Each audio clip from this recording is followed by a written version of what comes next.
the will. Here's the will contest. Or at least it's in that matter. Testimony of Gregory Tabb and John Moore, witnesses taken upon court by consent of the counsel for the respective parties, who, being duly sworn, blah, blah, blah. Gregory Gale, he was the lawyer, deposed and saith as follows. The papers exhibited headed the will of John Sutton, dated 24th January 1846. I think were prepared by deponent. John Moore as Peacock was drawn up by deponent at the request of the deceased, John Sutton, and by his instructions.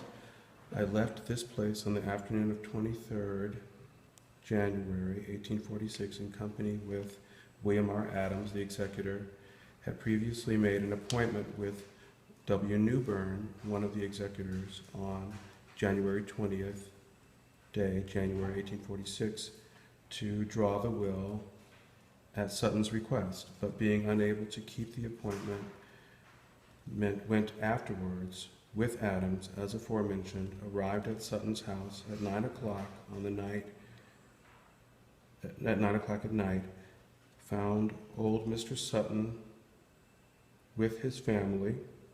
He directed supper to be prepared for Adams and myself, and had a conversation with him.